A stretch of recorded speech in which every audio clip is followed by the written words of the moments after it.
Benvinguts, bona vesprada. Anem a anar començant mentre s'uneixen la resta de companys.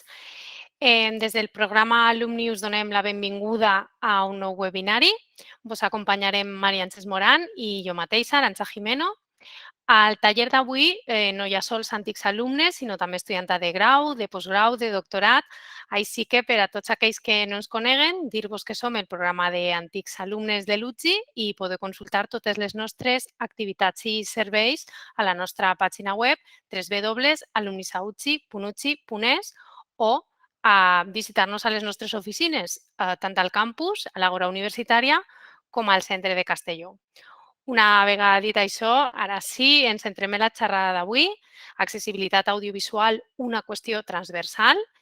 I per allò ens acompanya Ana Tamayo Masero, que és doctora en traducció audiovisual per la Universitat Jaume I i actualment és personal docent i investigador de la Universitat del País Basc. També forma part dels grups d'investigació Tralima, en aquesta mateixa universitat, i Trama a l'UTGI. En aquest webinari ens parlarà de les modalitats més habituals d'accessibilitat als mitjans i la seva aplicació. Donem pas ja a Anna, però abans comentar-vos que encara que al finalitzar s'obrirà un torn de preguntes i respostes, si voleu durant la xerrada fer alguna pregunta o suggeriment, ho podeu fer per el xat o demanar la paraula clicant a la icona de la mà que teniu baix. I nosaltres li farem arribar a la ponent perquè mentre compartís pantalla no us veu les cares, però si de tant en tant vos podeu connectar la càmera, sempre s'agraeix veure la cara dels espectadors i hi ha més interacció. Així que ara sí, benvinguda, Ana, quan vulguis, cuando quieras. Hola, gracias Arantxa, gracias María Ángeles. Voy a intentar compartir pantalla, que no era lo que no la quería compartir así. Es un segundito. Creo que ahora sí. Un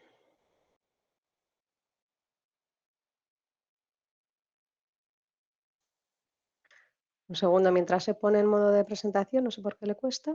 Vale.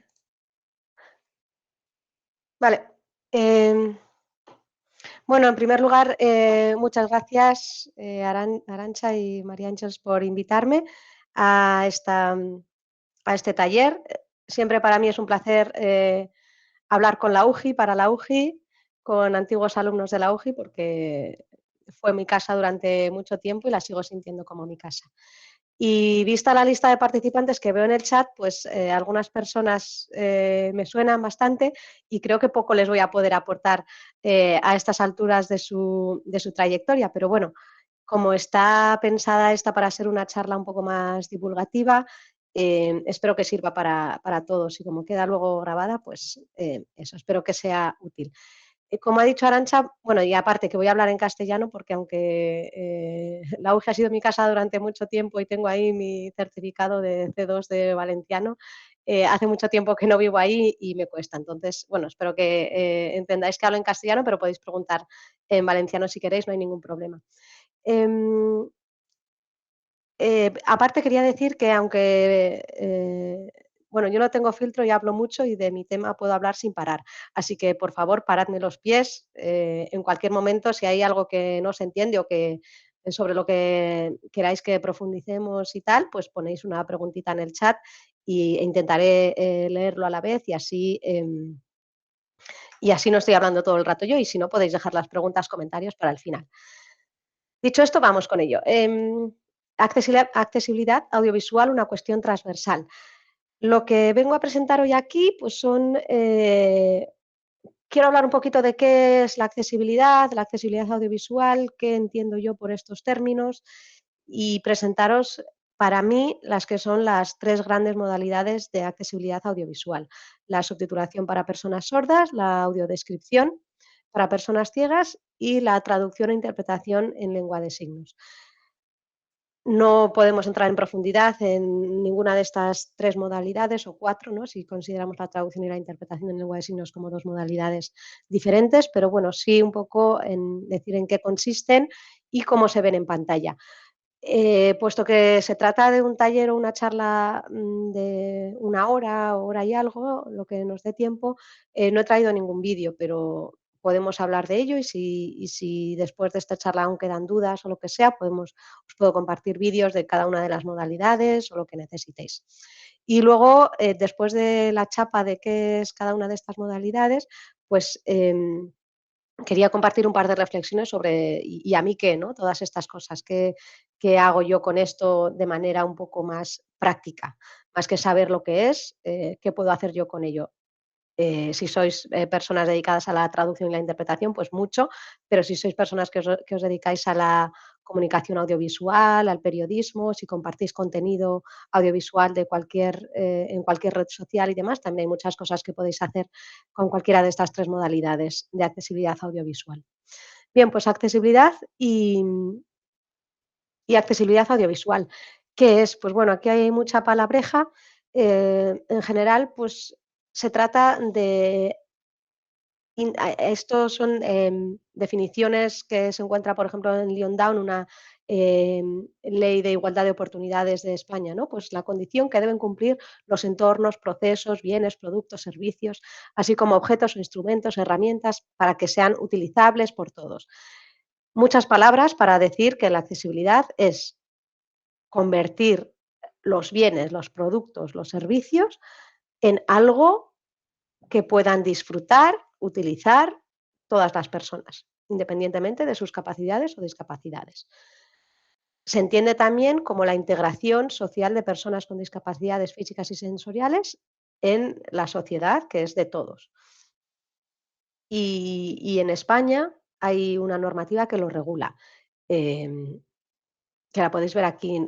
La ley Lyon-Dow de 2003 es la que regula la igualdad de oportunidades, que se basa en la Convención de la ONU sobre los derechos de las personas con discapacidad y demás. No quiero entrar en normativa porque esto está más que explicado y es un poco teórico y poco práctico, no necesario, pero bueno, quiero dedicar estos minutos a otras cosas. Y actualmente la accesibilidad audiovisual está enmarcada por la Ley General de Comunicación Audiovisual, que es una ley de 2010. Ahora ya hay un proyecto para renovar esta ley, ¿no? La nueva Ley General de Comunicación Audiovisual, hay un proyecto de ley y estamos esperando a que se haga efectivo, que no sé si será en 2022 o cuándo, pero sobre todo porque la comunicación audiovisual, la manera en la que consumimos lo audiovisual desde 2010 ahora ha cambiado una barbaridad. Y, por ejemplo, la Ley General de Comunicación Audiovisual pues, no establecía ninguna cuestión sobre accesibilidad audiovisual, por ejemplo, en programación de vídeo a la carta, Netflix, HBO, Amazon, todo eso, ni en redes. Y, por ejemplo, la nueva Ley General de Comunicación Audiovisual se prevé que sí incluya este tipo de cuestiones que ahora consumimos, yo creo que, o yo por lo menos consumo mucho más que la televisión estándar. Y entonces, esta accesibilidad audiovisual para personas con discapacidad sensorial, ¿en qué se transforma? Cuando tenemos un producto audiovisual, podemos implementar ciertas medidas o podemos implementar ciertas modalidades de traducción audiovisual para hacer ese producto más accesible a personas con discapacidades sensoriales. Y yo lo suelo dividir en tres grandes bloques: subtitulación para personas sordas, interpretación en lengua de signos y traducción en lengua de signos, y audiodescripción para personas ciegas. ¿Qué es lo que pasa? Un producto audiovisual transmite su información a través de dos canales, ¿no? Lo audio y lo visual, como su propio nombre indica. Y hay ciertas personas con ciertas discapacidades sensoriales que no pueden acceder o solo pueden acceder parcialmente a uno de esos dos canales, al audio o al visual. Y entonces hay ciertas medidas, ciertas modalidades de traducción audiovisual. Vale, estupendo, Alexandra. Gracias por compartirlo y espero que sea útil. Intentaré, pues, describir también mis diapositivas, ¿de acuerdo? Entonces, estos tres grandes bloques. Subtitulación para personas sordas, interpretación y traducción en lengua de signos, audiodescripción para personas ciegas. ¿En qué consisten hay otras maneras de hacer accesibles los productos audiovisuales? Por ejemplo, últimamente se está investigando mucho con lenguaje fácil para personas con discapacidad cognitiva y demás. Lenguaje fácil simplifica las estructuras del lenguaje escrito, por ejemplo, y se pueden hacer subtítulos adaptados para lenguaje fácil de entender o lenguaje fácil. Pero estos son los 3 grandes bloques de los que quiero hablar hoy. Empezaremos, pues, eh, pensando un poco en la realidad de la accesibilidad audiovisual. Lo ideal sería que estas 3 medidas, audiodescripción para personas ciegas, subtitulación para personas sordas, traducción e interpretación en lengua de signos, estuvieran en todos los productos audiovisuales. Y de esa manera, todos los productos audiovisuales estuvieran concebidos o no desde el principio, teniendo en cuenta a todas las personas, pudieran ser accesibles para todas las personas. El gran problema con los contenidos audiovisuales es que se piensan para un público que oye y que ve perfectamente. Y después hay público que no oye y ve al 100%, que quiere acceder a esos productos audiovisuales. Sí que es verdad que hay una nueva corriente que intenta pensar en las personas con discapacidades visuales y auditivas desde el comienzo. Y entonces ya los productos desde el comienzo ya son más accesibles y las medidas de accesibilidad que hay que tomar a posteriori son menos, porque el producto en sí ya es más accesible. Pero no es la corriente mayoritaria. La corriente mayoritaria es que se hace un producto para las personas que oyen y ven perfectamente. Entonces, se nos llena la boca de, de palabras como diseño para todos, diseño para todes y ese tipo de cosas, cuando yo creo que no es una realidad. Aquí en esta diapositiva os pongo entre signos de interrogación, ¿no? Diseño para todes. Diseño universal, también se habla mucho de eso, ¿no? Pues es muy difícil diseñar algo para todas las personas. Para todas las personas significaría también que yo diseñe un producto audiovisual pensando en que luego se va a subtitular para personas cuya lengua materna sea el chino, por ejemplo, y cómo esa cultura se va a transferir a los subtítulos en China y demás. Es muy difícil pensar en todos los públicos, pero sí podemos pensar en un público más amplio que no sea solo el público que oye y que ve perfectamente y que es de mi país o de mi región, etcétera. O el público que tiene la lengua oral como lengua de comunicación natural, pues a lo mejor se puede abrir un poco las miras. Hay otro lema que se escucha mucho que es nada para nosotros y nosotres, que implica que las personas con distintas discapacidades sensoriales o no deberían estar implicadas en el diseño de estas medidas de accesibilidad. Em, Esto es, durante muchísimo tiempo, y se sigue haciendo ahora, han sido las personas oyentes en las que hemos hecho los subtítulos para personas sordas, ¿no? Entonces, hemos sido las personas oyentes que no tenemos ninguna discapacidad, ninguna discriminación por la sociedad y demás, las que buenamente hemos hecho los subtítulos para personas sordas. Y ahora la corriente está cambiando. ¿Por qué no son las personas sordas las que también están implicadas en hacer el producto o los subtítulos que le van a facilitar el acceso a ese producto audiovisual? Deberíamos contar siempre, y aunque hoy esté hablando yo aquí, que no soy ni sorda ni ciega, deberíamos contar con personas sordas, ciegas y de diferentes capacidades y discapacidades en el diseño de diferentes productos audiovisuales, en el diseño de las medidas de accesibilidad que se van a implementar a los diferentes productos, audiovisuales o no, cualquier tipo de producto, ¿no? Esto acaba, dise si no tenemos en cuenta esto nada para nosotros y nosotres, acaba en un montón de de productos que no acaban siendo útiles para las personas con diferentes discapacidades o capacidades. Por Twitter hay un hashtag que se llama Disability Dongle, em, en el que hay una investigadora que se bueno, que saca a la luz diferentes medidas que se han tomado para las personas con diferentes discapacidades sin tener en cuenta esas discapacidades, ¿no?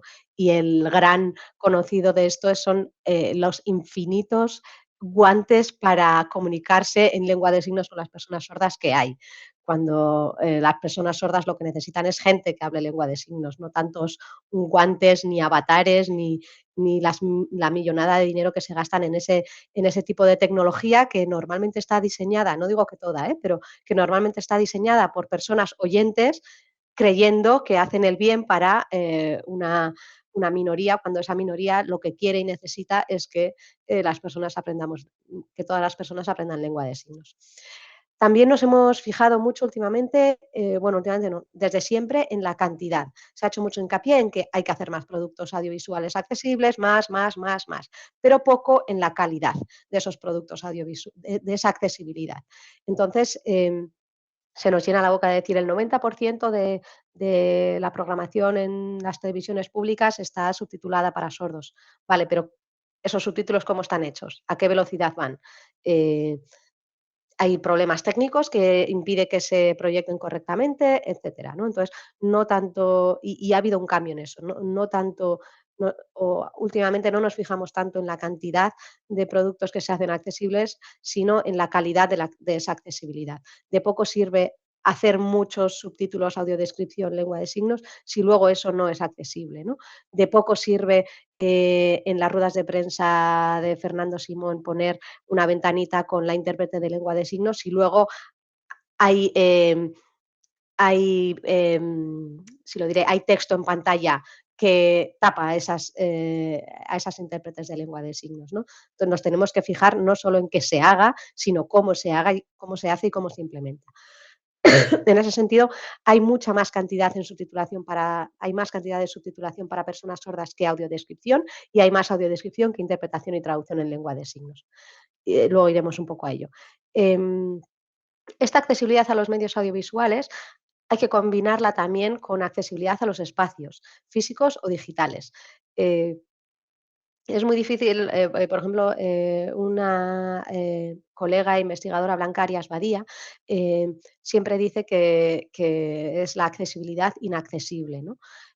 Por ejemplo, plataformas de vídeo a la carta tienen muchísimos productos audiovisuales con audiodescripción, por ejemplo, pero la propia plataforma no es accesible para personas ciegas. Entonces, si una persona ciega necesita de una persona normovidente para que le dé a play o para que le busque eh, la serie que quiere ver, que luego la serie sí tiene audiodescripción, pero si necesitas ayuda para acceder a esa serie, es que no es accesible para ti la plataforma, ¿no? Y de poco sirve tener el contenido accesible si tú no puedes acceder al contenido, ¿no? Lo mismo con los espacios físicos.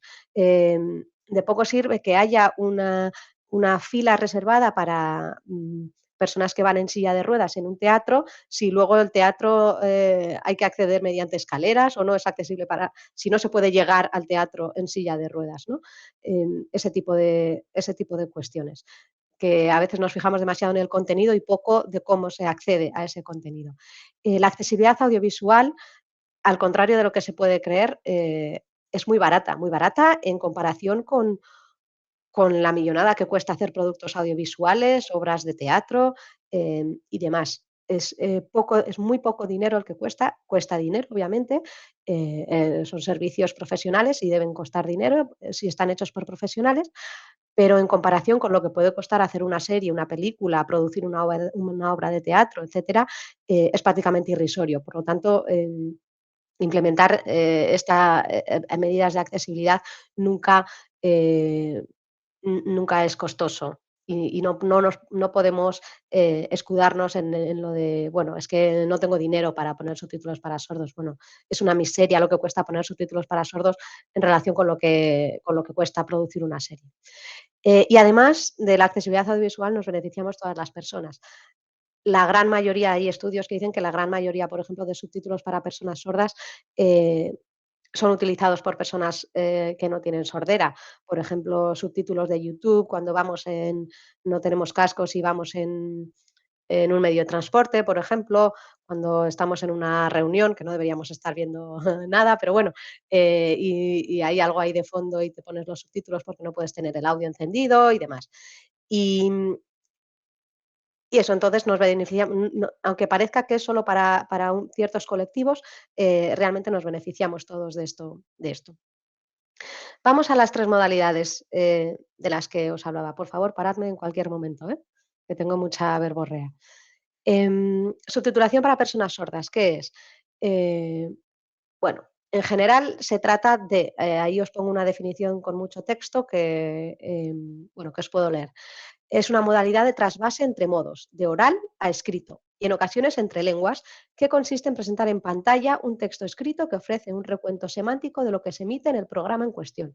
Pero no solo de lo que se dice, también de cómo se dice, de quién lo dice y también de lo que se oye, música, ruidos ambientales y demás, y de otros elementos discursivos que aparecen en la imagen. Esto es, se trata de poner los diálogos en forma de subtítulos, pero también de decir si hay música o si lo que dice un personaje lo dice de manera irónica, si un personaje ríe, tose, etcétera.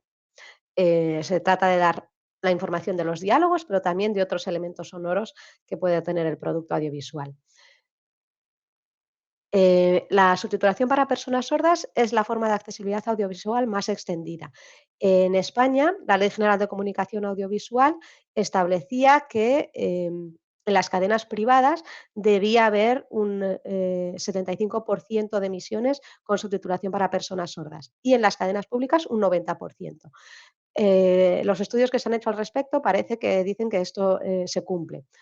Otra cosa es, eso es cantidad, otra cosa es la calidad de estos subtítulos. Em, por compararlo con otros países, en la BBC en el Reino Unido se subtitula el 100% de las emisiones desde 2008. Es bastante barato producir subtítulos para personas sordas en comparación con otras modalidades de traducción audiovisual y se hace bastante. Hay modalidades de traducción audiovisual y de accesibilidad asociadas a la subtitulación para personas sordas, por ejemplo, mediante una técnica que se llama rehablado, re-speaking en inglés, se hace la subtitulación para personas sordas en directo, por ejemplo, de conferencias, de debates políticos, etcétera. Hay un investigador que se llama Pablo Romero Fresco, que tiene un libro sobre rehablado que os recomiendo y ha hecho muchas investigaciones al respecto y si queréis más información os puedo dar. Hay muchos otros investigadores que han hecho esto, pero Romero Fresco es uno de los que más lo ha investigado. Hay diferentes guías de buenas prácticas en diferentes países para la subtitulación para personas sordas y en España hay una norma UNE de 2012 que la regula. En España, por ejemplo, se establecen diferentes colores para diferentes personajes, los efectos sonoros, la música ambiental, en vez de ir en los subtítulos que suelen ir abajo centrados, van en la esquina superior derecha, etcétera. Y así es como se ve. En esta diapositiva presento cuatro pantallazos de 4 programas de televisión diferentes, 3 en español, 1 en inglés y cómo se ven los subtítulos para sordos. En uno pone música funky, arriba a la derecha, en otro pone abajo centrado en amarillo, bromea, ¿qué sabes? Y en azul, te salvé la vida. Diálogos de personajes. En un tercero pone en blanco, abajo centrado, no tengo nada que decir, y segunda línea en verde, Jimmy se llevó todo el dinero. Y en un cuarto, en inglés, entre corchetes, pone Teacher continues speaking indistinctly. Simplemente con estas 4 pantallazos quiero mostrar que hay diferentes maneras de hacer subtítulos para sordos, pero en general van abajo centrados, se suelen utilizar colores, corchetes, etcétera, para dar cuenta de los diálogos que se están diciendo, pero también de cómo se dicen los diálogos o de sonido ambiente, por ejemplo, con lo de teacher continues speaking indistinctly, que puede haber dentro del producto audiovisual. Y estas prácticas son más o menos de calidad, pero también hay otras prácticas que conocemos quizá todos que a lo mejor no son de tan buena calidad. No sé, aquí presento en esta diapositiva otros 2 pantallazos. No sé si con el primero de los pantallazos a lo mejor habéis visto algún meme al respecto. Es una actriz latina con los ojos humedecidos llorando y abajo entre corchetes pone cries in Spanish. Hay muchísimos memes de estos, si no los conocéis son buenísimos, que obviamente Christ in Spanish es un subtítulo que no aporta nada. Es una telenovela, se ve por aspecto que es una persona latina, se ve que está llorando clarísimamente y por lo tanto no se necesita subtitular para personas sordas. Es un subtítulo que no añade nada ni hace más accesible de lo que es el producto. Y en un segundo pantallazo es Pocoyo tocando el tambor y Pato, que es otro personaje de Pocoyo, de fondo. Y entre paréntesis, en letras mayúsculas en blanco, pone la vibración del sonido del tambor hace que se muevan las piezas. Eso es un subtítulo que salió así por televisión, en Clan. Aquí no tengo la imagen, solo es el pantallazo, pero bueno, en la imagen se ve a Pocoyo tocando el tambor fuerte y se ve que claramente que es fuerte y cómo se van tambaleando las piezas y al final se caen. Por lo tanto, está describiendo algo que se ve en subtítulos. Y por lo tanto no son subtítulos que sean necesarios para una persona sorda que sí ve, ¿no? Bien, para que veamos que hay más o menos calidad en los diferentes subtítulos que podemos ver. Y luego, más allá, tenemos la subtitulación para sordos creativa. Y aquí os he traído otros pantallazos, intentaré describirlos lo mejor que pueda. Por favor, Alexandra, si necesitas más información, me lo dices. Subtitulación para sordos creativa es ir más allá de las convenciones que hay actualmente en la norma. En este, por ejemplo, en este pantallazo de la BBC, hay un subtítulo y medio subtítulo está en letra redonda normal y medio subtítulo con las letras borrosas. A lo mejor como para decir eh, eh, que este recurso se puede utilizar si a alguien no se le entiende bien, se puede utilizar para enfatizar el mensaje, etcétera. Este segundo pantallazo es de Where the Memory Ends, una película, bueno, un documental creado por Pablo Romero Fresco, en el que los subtítulos, en vez de aparecer abajo centrados, bueno, en el pantallazo se ve al personaje enfrente de una librería y los subtítulos, en vez de aparecer abajo centrados, aparecen a mitad de la pantalla a la derecha. Además, los subtítulos, en vez de estar sin fondo o con un fondo negro, están con un fondo marrón translúcido, que va en consonancia con la tonalidad general de, de esa escena. Por lo tanto, los subtítulos están más integrados en la imagen, no solo en la imagen, sino con la imagen, también con la tonalidad de la imagen. Este siguiente es el Notes on Blindness, un documental sobre, bueno, es una película documental más o menos sobre una persona que va perdiendo la visión y se usa una tipografía que se llama Roboto para decir que lo que sale está saliendo de una televisión, que el diálogo es de una televisión. Se utiliza diferente tipografía en subtitulación cuando están hablando los personajes o cuando lo que sale de televisión. Y además, en vez de estar centrado en la pantalla abajo, está desplazado hacia la izquierda los subtítulos. Esta siguiente imagen también es de Notes on Blindness.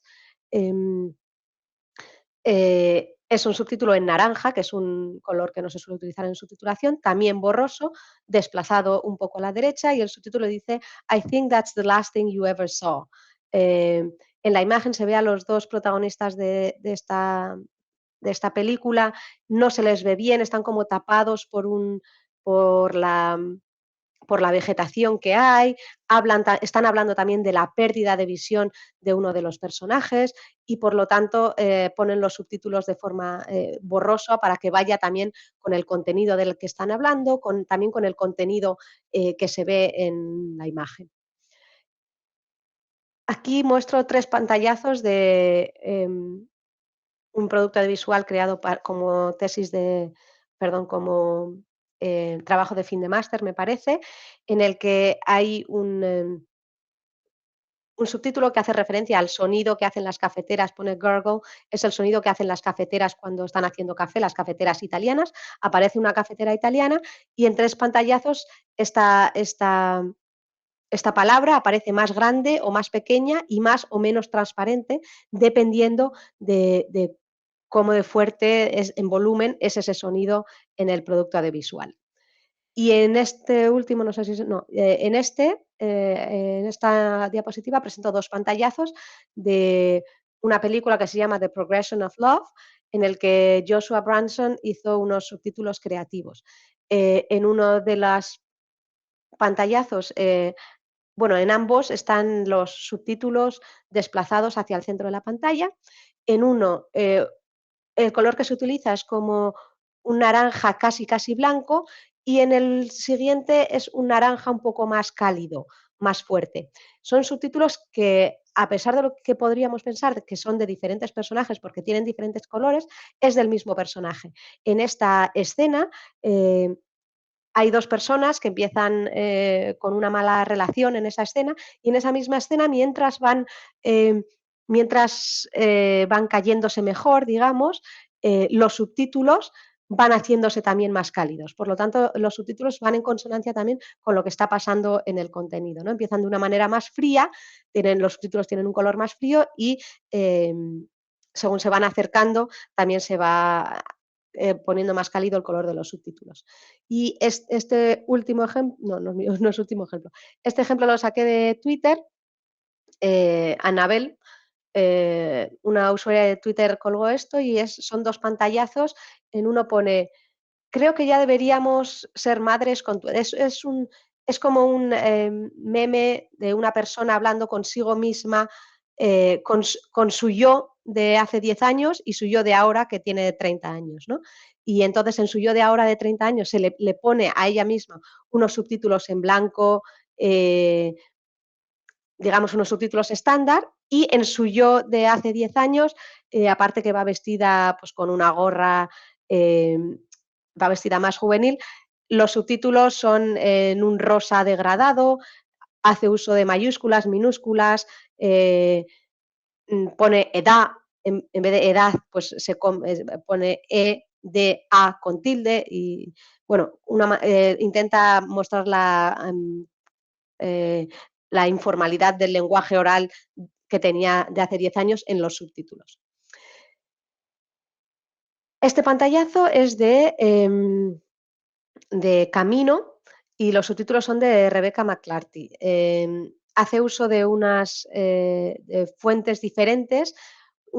Para cuando habla una niña, utiliza una tipografía que parece como escrito a mano por una niña. Y cuando habla un duende, utiliza unos subtítulos verdes que parece que van rodeados como de una especie de nube y demás, como para hacer referencia al personaje.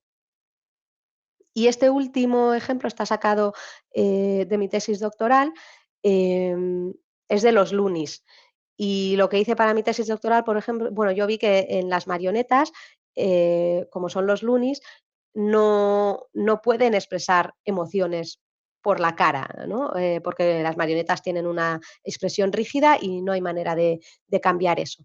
Y entonces hay muchas expresiones que mostraban solo con la voz y que es muy difícil de trasladar a los subtítulos, es muy difícil de comprender esas emociones si no tienes acceso total al canal auditivo. Y por lo tanto opté por poner unos emoticonos para indicar cuando los personajes o la emoción de los personajes. Este en concreto era un capítulo en el que una de las marionetas, ahora no me acuerdo cómo se llama, pero bueno, uno de los Loonies empieza muy contenta hablando con Loonipedia, que es como una especie de móvil que sabe cosas, empieza muy contenta hablando con Loonipedia y se va enfadando según la conversación avanza. Y entonces fui utilizando diferentes emoticonos para mostrar ese cambio de actitud que no podía verse en la cara del Looney en sí, pero sí podía inferirse por el tono de voz, el volumen, etcétera. Vale, pues hasta aquí las cosas que se pueden hacer con subtitulación para personas sordas, más estándar y menos estándar. Por favor, paradme, veo que nadie me para, yo sigo, no tengo filtro ni fin. Voy a hablar ahora un poquito de la audiodescripción y de lo que podemos hacer con audiodescripción.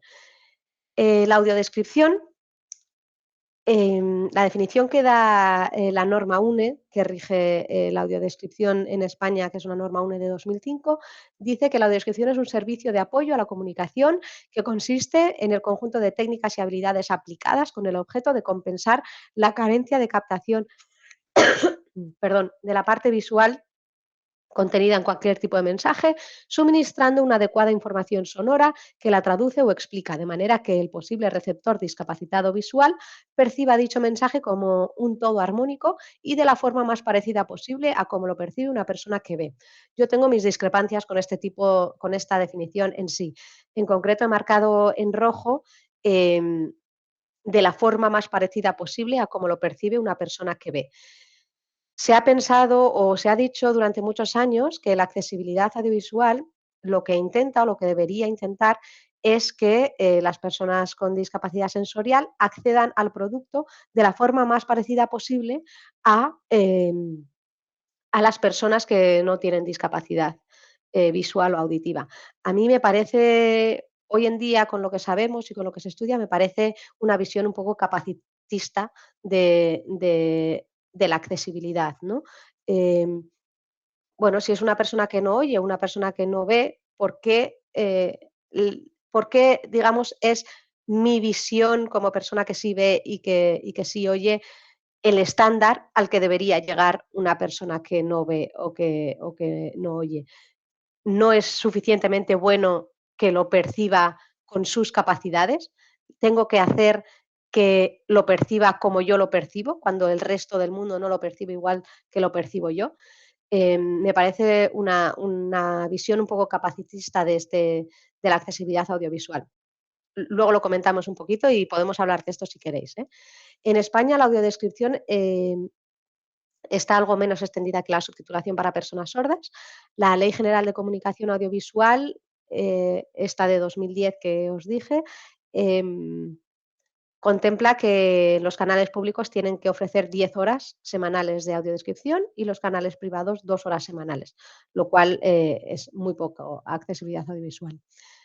En España hay una guía de buenas prácticas que es la norma UNE de 2005 de AENOR y normalmente lo que se suele audiodescribir son imágenes, pero también sonidos que no pueden entenderse sin la imagen y también texto que pueda aparecer en pantalla. Normalmente se aboga por un tono fluido, claro, directo y con un punto de vista objetivo de la audiodescripción, aunque estas prácticas están cambiando últimamente. Y normalmente se describe el cuándo y el dónde, o sea, cuándo está pasando la acción, si está pasando de noche en 1975 en Austria, ¿no? Perdón, el cuándo y el dónde es ambas cosas, ¿no? Pues en Austria, en una clase de noche, dónde y cuándo está pasando es lo más importante para contextualizar la acción. Y, y si hay tiempo, se describe quién está en la acción, em, qué está pasando, cómo está pasando lo que está pasando. Y lo que se hace es describir con palabras lo que aparece en las imágenes, aprovechando lo que se llaman huecos de mensaje, aprovechando aquellos momentos em, en los que no hay diálogo o no hay música relevante, aquellos momentos de silencio.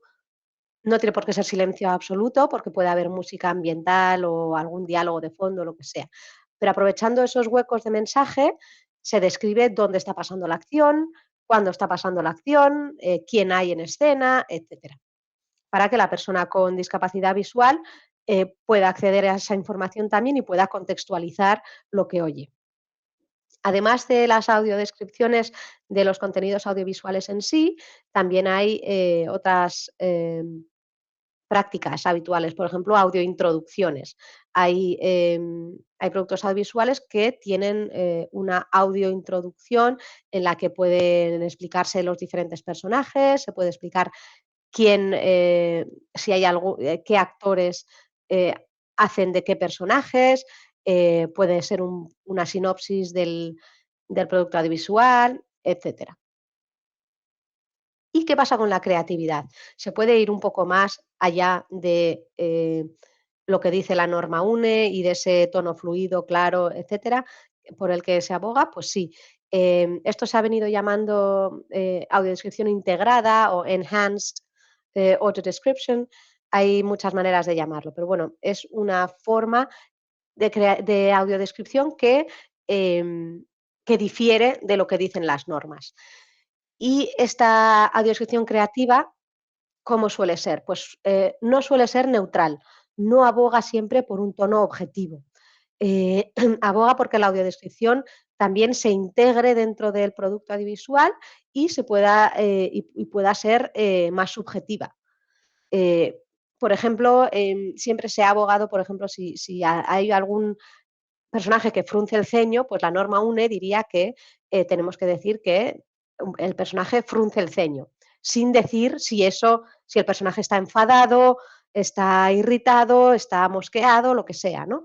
Porque eso sería subjetivo, sería la interpretación que una persona que ve hace de que alguien frunza el ceño. Y entonces deberíamos decir frunce el ceño. Y luego la persona con discapacidad visual ya decide dentro del contexto visual si el personaje está enfadado, lo que sea. Pero la audiodescripción creativa no aboga necesariamente por esa objetividad de las descripciones. Suele ser audiodescripción colaborativa. Suele ser audiodescripción de la que forman parte también personas ciegas, de la que forman parte otras personas creativas del equipo. Se habla con las personas que dirigen ese producto visual, los directores o directoras de la película, de la serie, etcétera. Se habla de la audiodescripción en procesos más tempranos de la producción, en preproducción de contenidos audiovisuales. Se habla con los que diseñan el vestuario para poder describir mejor ese vestuario, etcétera, ¿no? Y suele ser una audiodescripción abierta, esto es, que la escucha todo el mundo, e inclusiva. No suele ser una audiodescripción que esté solo dirigida a las personas con discapacidad visual. ¿Y esto cómo se aplica? Pues bueno, a veces los propios actores y actrices narran su propia audiodescripción. Eso se hace, por ejemplo, en Notes on Blindness. Si no conocéis esta, esta película, os la recomiendo. Estaba en Netflix, ahora no sé si sigue existiendo en Netflix, pero la podéis buscar.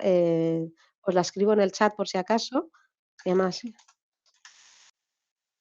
Y además ha recibido muchos premios por cómo se ha tratado la accesibilidad en esa película y podéis encontrar un review, como un informe de la accesibilidad en Internet fácilmente. En Notes on Blindness, por ejemplo, hay diferentes audiodescripciones que se pueden elegir y una de las audiodescripciones está narrada por los propios personajes y por lo tanto es mucho más inmersiva que otra voz externa audiodescribiendo el producto. Además, por ejemplo, otra visión creativa de añadir o de hacer accesible para personas con discapacidad visual productos audiovisuales es, por ejemplo, lo que hizo Miguel Ángel Fontvissier, un creativo, un director de cine valenciano, en su, en su película Tiempo de Blues, me parece que de 2019, si no me equivoco. En Tiempo de Blues hay un personaje tipo rockero, ahora no me acuerdo cómo se llama, pero que lleva siempre un llavero de llaves y cada vez que el personaje entra en escena y sale de escena, suena el llavero, como que y se ve que entra, o sea, se ve que entra, que sale y que suena el llavero. Y esta medida de creatividad, que obviamente se crea en preproducción de la película, o sea, se piensa desde antes, hace que no haya que decir cada vez si ese personaje entra en escena o sale en escena. Te ahorras una audiodescripción haciendo el producto más accesible desde el principio. Es un producto mucho más inclusivo desde el principio, no tienes que tener esa audiodescripción, no tienes que tener un hueco de mensaje ahí para añadir la audiodescripción de este personaje entra en el bar o sale del bar o lo que sea, ¿no? Porque cuando se oye el llavero ya se sabe, ya se oye, ya se ve que ese personaje entra. Y además se hace un uso creativo de la entonación, del lenguaje que se hace. puede haber un casting de voces para audiodescripciones, etcétera. Y todo esto lleva a una mayor inmersión. Y la audiodescripción creativa, una de las cosas que a mí me parecen más llamativas, es que aboga por la experiencia individual de cada persona con sus capacidades y sus discapacidades. No aboga porque se entienda completamente el producto audiovisual, sino aboga por una inmersión en el producto audiovisual. Yo cuando veo una película de miedo no quiero saber exactamente qué dicen los personajes o qué se ve exactamente en pantalla, lo que quiero es pasar miedo con esa película, ¿no? Hasta cierto punto. O si veo una comedia, lo que quiero es reírme, lo que quiero es enamorarme con los personajes. Y las medidas de accesibilidad creativas lo que abogan es porque nos metamos en la película, porque pasemos miedo, porque nos riamos. No tanto por que se comprenda exactamente todos los sonidos que se ven, porque se comprenda exactamente todas las imágenes que se ven, ¿no? En este sentido, se entiende que obviamente las personas sordas, las personas ciegas no van a tener la misma experiencia que una persona que sí ve y que sí oye perfectamente, ¿no? Pero lo que hay que hacer es aprovechar sus capacidades al máximo para que tengan una inmersión dentro de sus capacidades. Y lo que hay que tener en cuenta son sus capacidades, no sus discapacidades. Porque si tenemos en cuenta sus discapacidades, muchas veces lo que intentamos es o lo que la mentalidad que puede haber es, bueno, ellos como ellos, ¿no? Siempre es yo la persona sin discapacidad y ellos a los que estoy ayudando, ¿no? Como están por debajo de mí, todo esto no es lo que debería hacer, o bueno, según mi visión, ¿vale? Como están por debajo de mí en lo que pueden ver y yo veo todo esto y ellos no ven nada, pues tengo que intentar que explicarles todo, todo, todo, todo, para que su experiencia sea lo más parecida a la mía. Bueno, ¿y quién dice que su experiencia tiene que ser lo más parecida a la tuya, a la mía? Si su vida se experimenta de manera diferente, con sus capacidades, de una manera plena, vamos a utilizar sus capacidades para que de una manera plena con sus capacidades y obviamente con sus discapacidades, pero no teniendo en cuenta solo sus discapacidades, sino sus capacidades, para que disfruten de esa película con una audiodescripción eh, inmersiva, con unos subtítulos para sordos inmersivos. Vale, ¿hasta aquí vamos bien? Ya no me pasan ni las pantallas. Ahora, bien, y por último, la traducción y la interpretación en lengua de signos, que quizás es una de las modalidades de traducción audiovisual que sí son más visibles para la sociedad, porque cuando aparecen en la tele la vemos todos, pero de la que menos se habla, quizá. En España está menos extendida que la subtitulación para personas sordas y la audiodescripción, y a lo que obliga la Ley General de Comunicación Audiovisual son a las mismas horas que la audiodescripción. 10 horas semanales para canales públicos y 2 horas semanales para canales privados. Hay una norma UNE de 2007 que se llama Requisitos para el uso de la lengua de signos española en redes informáticas, mm, que es la más adecuada, o sea, si seguimos la norma UNE en subtitulación para sordos y la norma UNE para audiodescripción, esta sería la que más se adapta a la lengua de signos, aunque en redes informáticas hace pensar que no es una norma UNE pensada realmente para comunicaciones audiovisuales. Quizá necesitaríamos alguna otra guía de buenas prácticas, aunque hay guías de buenas prácticas por otro tipo de instituciones. En cuanto a normativa, esta sería, digamos, la equivalente a subtitulación para personas sordas y audiodescripción. Para mí hay una diferencia notable entre traducción en lengua de signos e interpretación en lengua de signos. Tendemos a pensar que es todo lo mismo, ¿no? Esa persona en la esquinita de la pantalla hablando con las manos, cuando va mucho más allá, ¿no? No es lo mismo interpretar a Fernando Simón en directo en una rueda de prensa en la que no sabes qué va a decir exactamente, ¿no? Eh, que, por ejemplo, hacer la traducción en lengua de signos de una película, que te puedes grabar una y otra vez y te sale mal, etcétera. Igual que en los estudios de traducción e interpretación distinguimos notablemente en traducción de textos en los que te puedes documentar, en tu Word, borras, retraduces, preguntas a un experto, miras en diccionarios, etcétera. Y la interpretación, que es todo mucho más en el momento, te tienes que preparar previamente, pero no tienes tiempo para mirar en el momento cómo se traduce una expresión o una palabra, no tienes tiempo para volver atrás y desdecirte y volver a empezar la interpretación. También la traducción en lengua de signos y la interpretación en lengua de signos son dos cosas diferentes. Y lo llamamos a todo interpretación y creo que no deberíamos.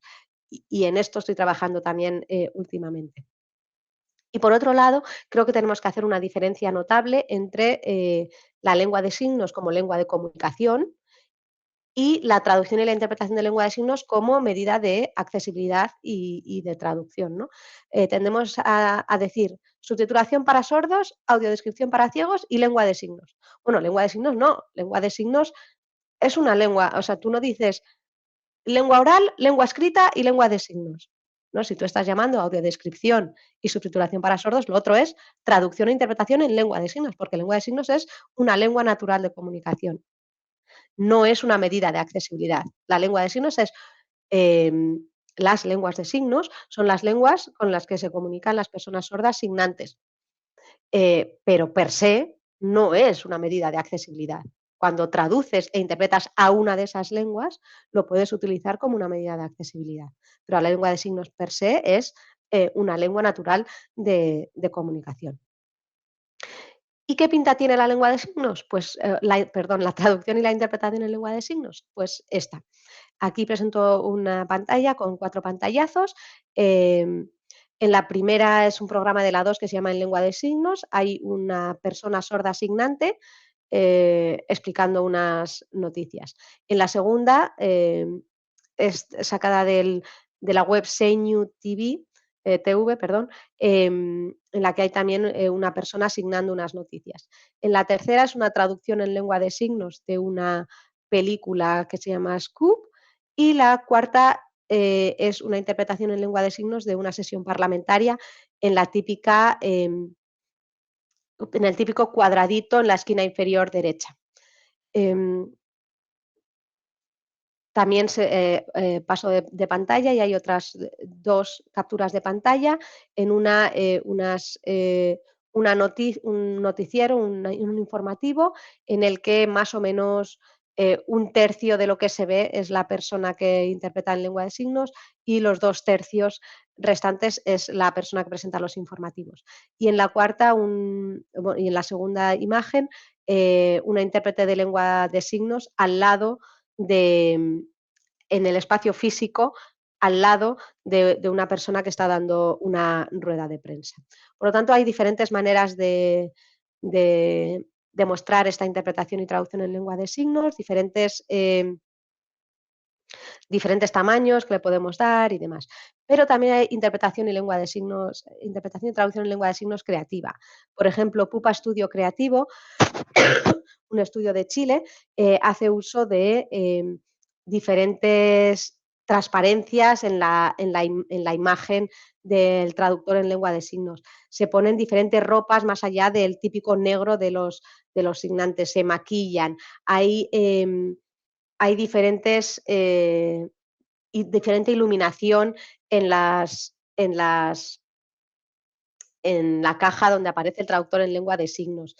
Este mismo estudio, Pupa Estudio Creativo, ha producido, por ejemplo, un videoclip que os muestro en pantalla de las cantantes de Trio Lady, se llama, en las que las propias cantantes traducen a lengua de signos lo que cantan y el videoclip es con la traducción en lengua de signos.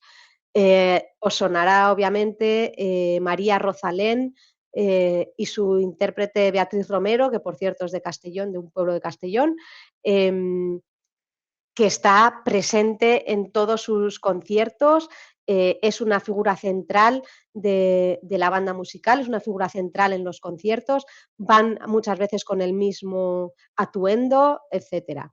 Hay una compañía, o de paso, y hay una captura de pantalla de la compañía de teatro Arimux, que está dirigida por Raquel Rodríguez, en la que hacen signodanza.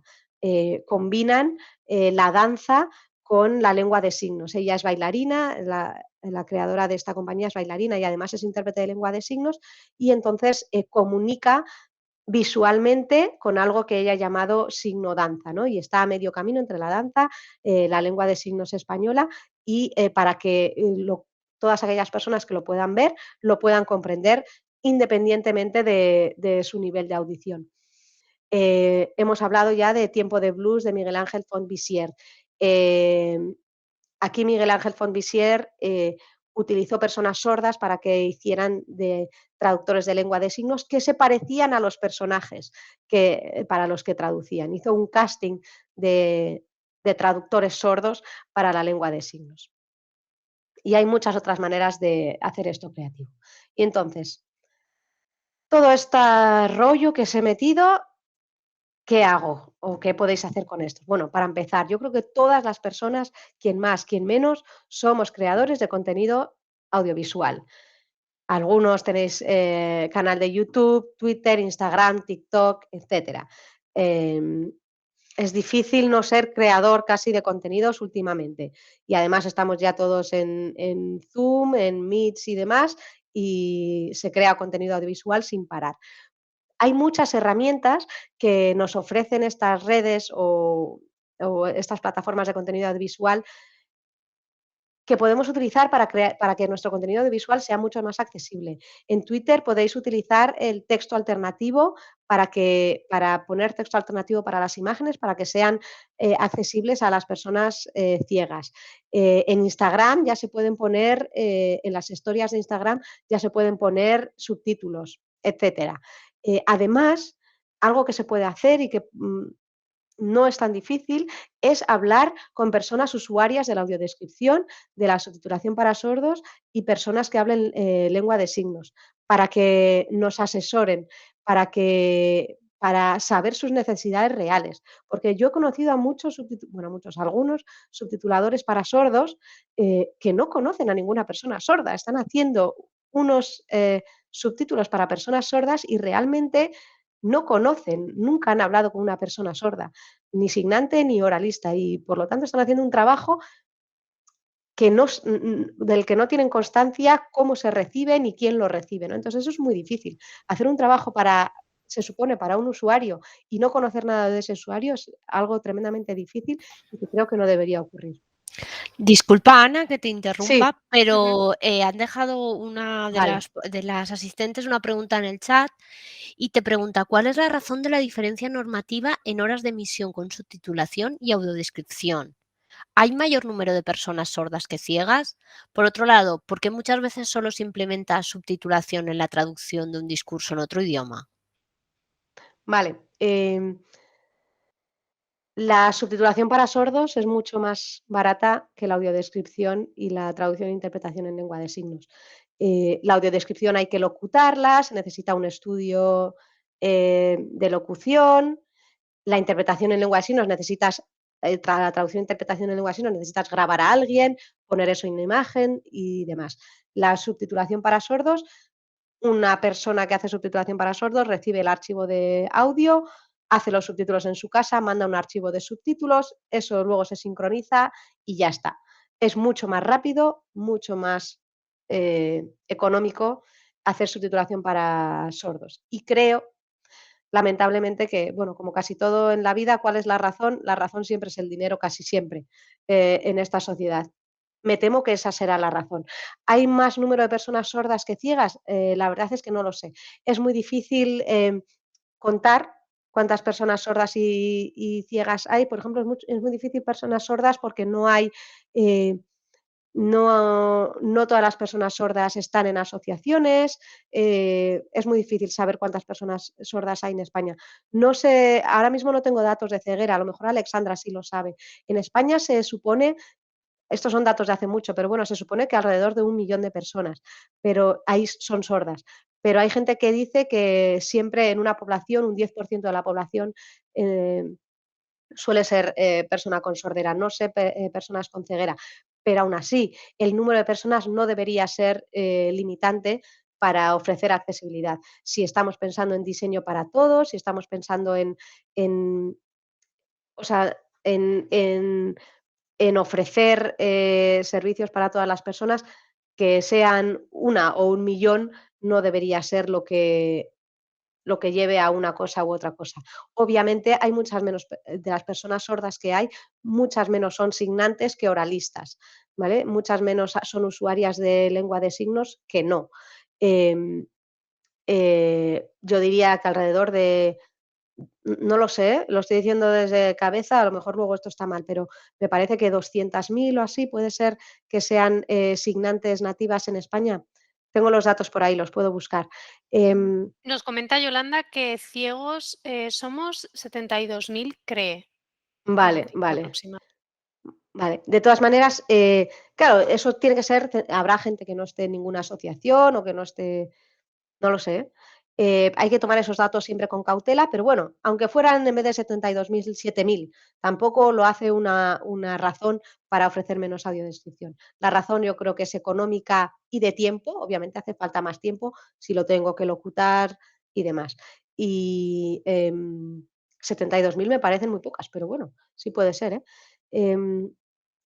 Y decía Yolanda, por otro lado, ¿por qué muchas veces solo se implementa la subtitulación en la traducción de un discurso en otro idioma? No sé si lo entiendo bien. Creo que te refieres a que es subtitulación no para sordos, ¿verdad? ¿Te refieres a que la serie, por ejemplo, es en inglés y aparece la subtitulación en español, digamos, pero no hay subtitulación en inglés, por ejemplo? Yolanda, si quieres abrirte el micro y así comentarlo totalmente abierto.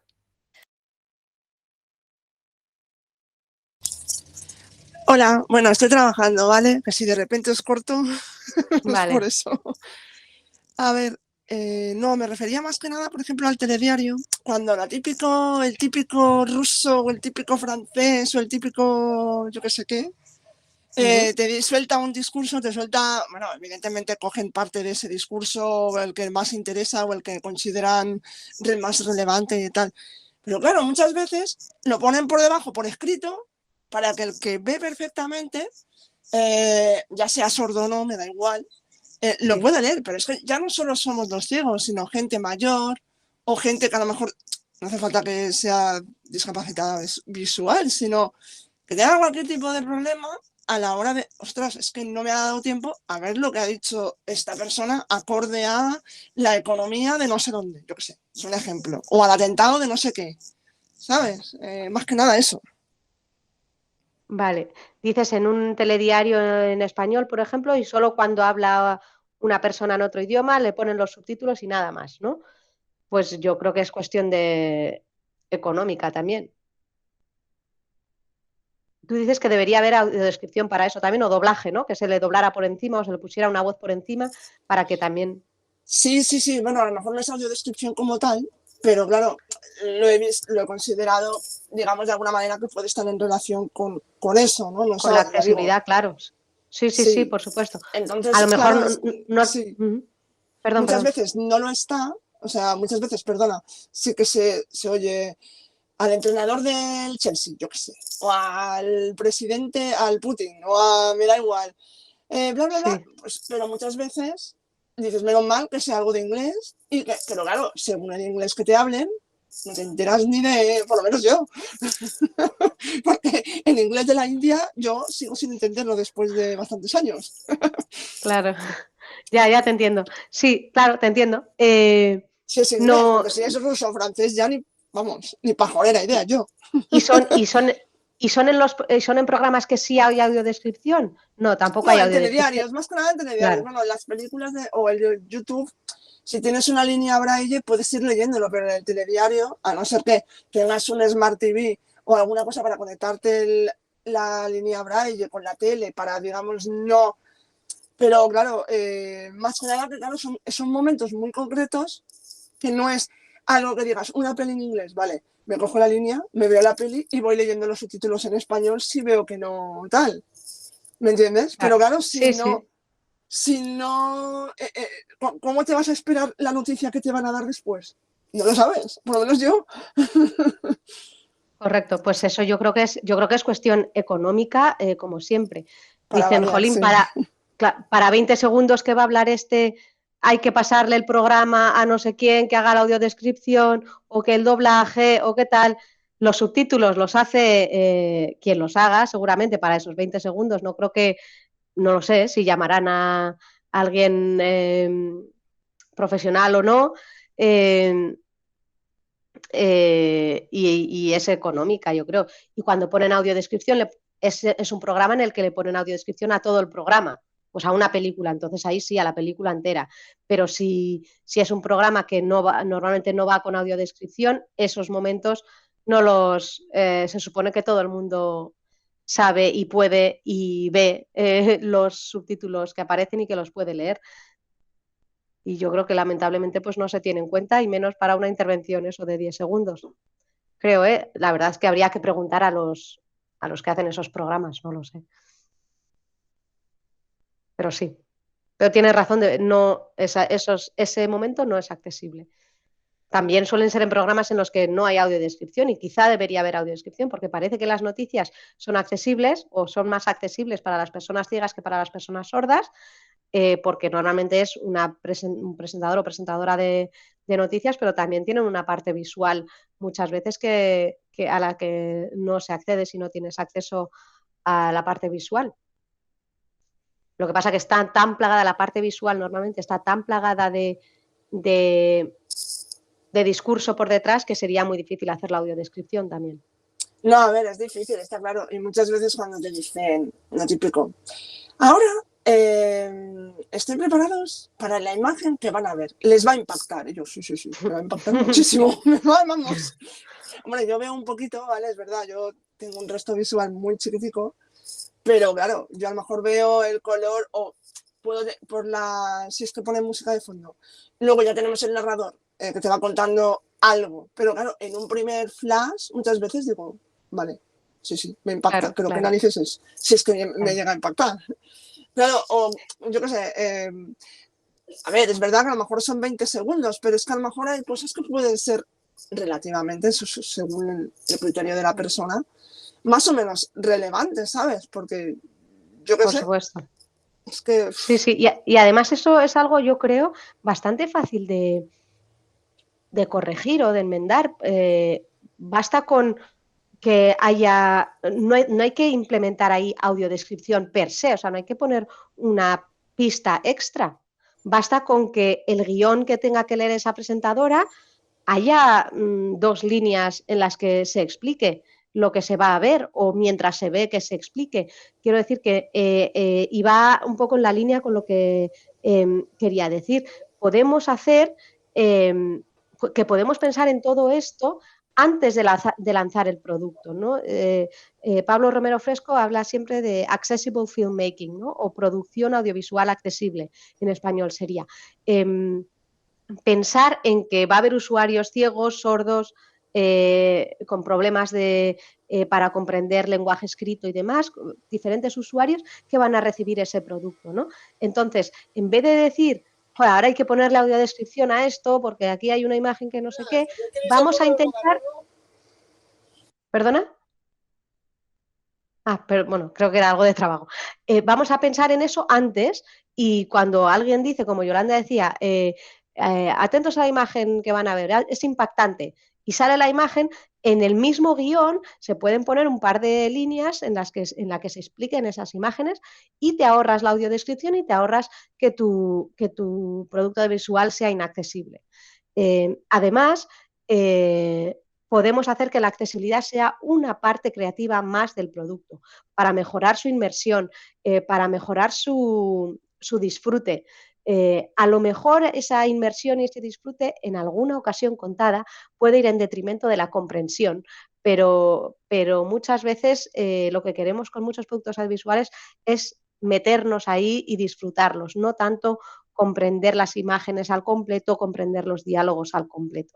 Y muchos de nosotros, también las personas que no tenemos discapacidad, muchas veces hemos visto una película y parece que estás todo el rato en los subtítulos, porque es así, estás el 85% del tiempo que ves una película subtitulada, estás mirando a los subtítulos y acabas con la sensación de que has leído la película en vez de visto la película, disfrutado la película o reído con la película, ¿no? Porque estabas tanto tiempo metido en los subtítulos que te ha costado meterte en la película. O te metes en los subtítulos o te metes en la película. A veces tenemos esa sensación. Y con algunas técnicas de creatividad, como las que os he lanzado, a lo mejor podemos hacer que nos metamos más en la película. A lo mejor me cuesta más leer los subtítulos porque ciertas fuentes tipográficas son algo más difíciles de procesar y de leer que otras. Eso que ese vídeo que os decía de la persona que hablaba con su yo de hace 10 años y escribía con mayúsculas y minúsculas y en Comic Sans y con el rosa degradado, pues no era fácil de leer. Esos subtítulos cuesta de leer y de procesar, pero te dan un plus que no te dan los subtítulos convencionales. Y además de todo esto, tenemos que quejarnos. Quejarnos cuando no se cumplan las medidas de accesibilidad y aunque se cumplan, siempre pedir más y de más calidad. Y esto es todo, creo, lo que tenía que decir. Y ahora estaré encantada de comentarios. Sí, muchas gracias, Ana, por este repaso que hemos hecho en el tiempo que hemos tenido y, bueno, aunque ya se han hecho algunas preguntas, pues las podéis escribir en el chat o directamente abrir el micro y preguntarle a Ana, como queráis.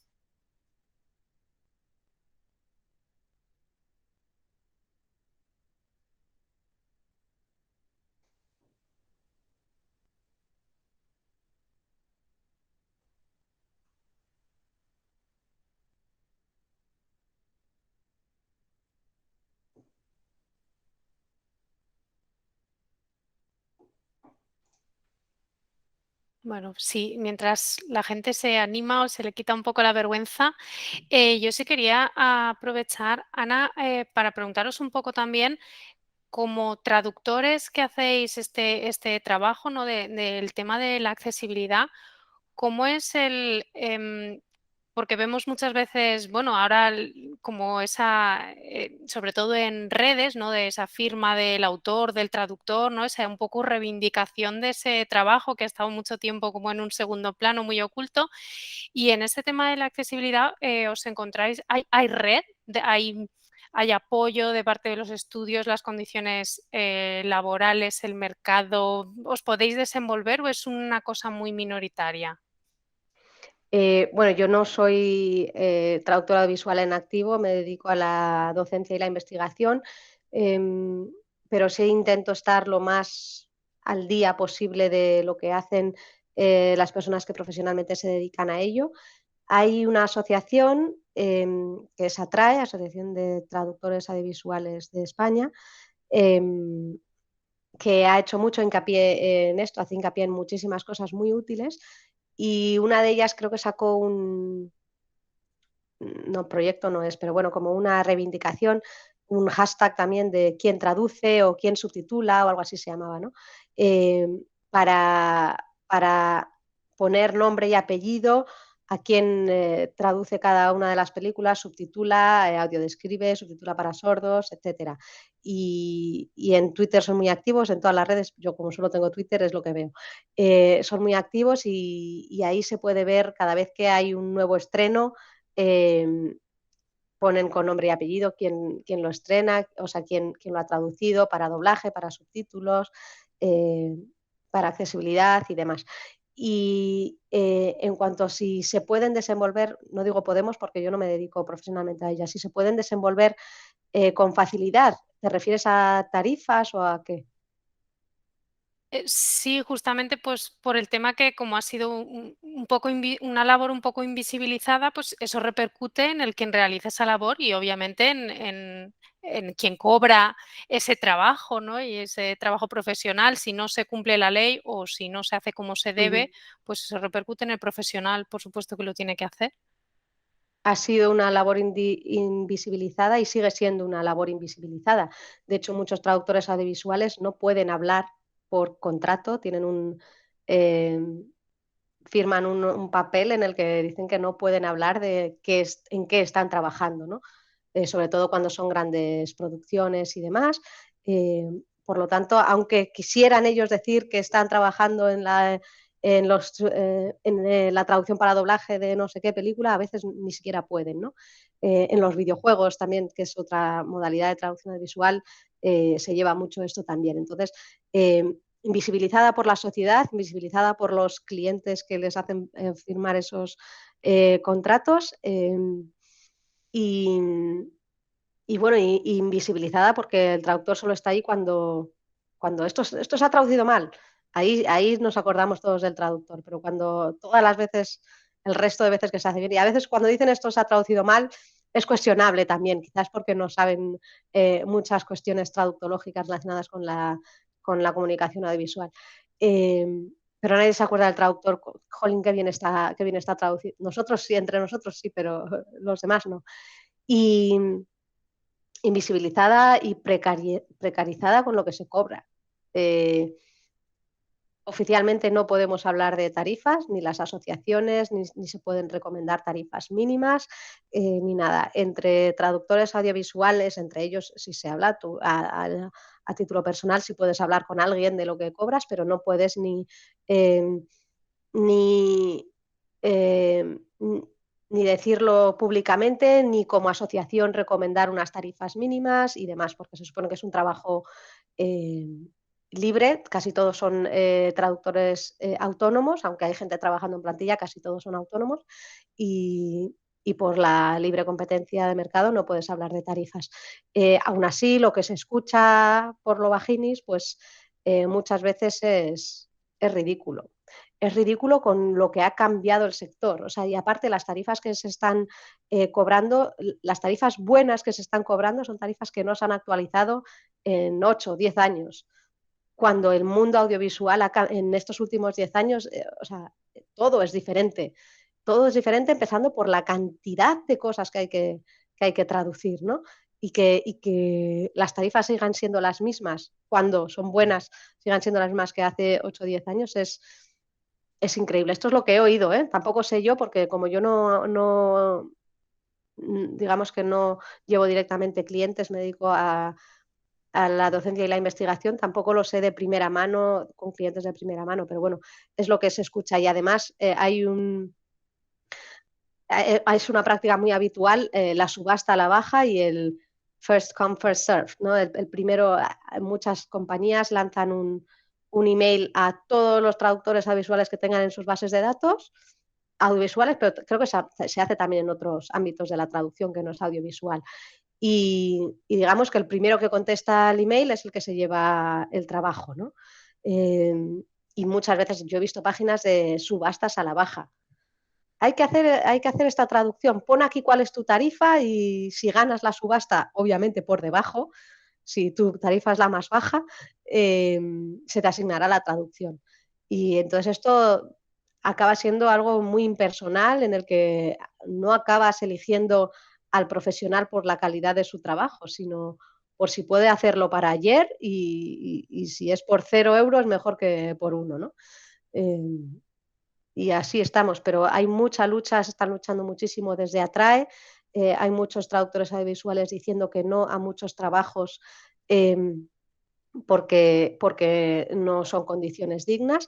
Lamentablemente hay mucha gente dispuesta a hacer cosas por condiciones no dignas y esto hace que el sector sea cada vez más precario. Pero hay mucha gente abogando por tarifas dignas, no solo tarifas dignas, sino plazos dignos también, por un trato digno también, por tener sus vacaciones, sus fines de semana, sus noches para dormir en vez de para estar traduciendo. Y bueno, es difícil, es una lucha y ahí están y lo están haciendo con mucho ímpetu. Gracias, sí, porque sin ellos tampoco habría la accesibilidad que estamos reclamando, así que. También, sí, claro.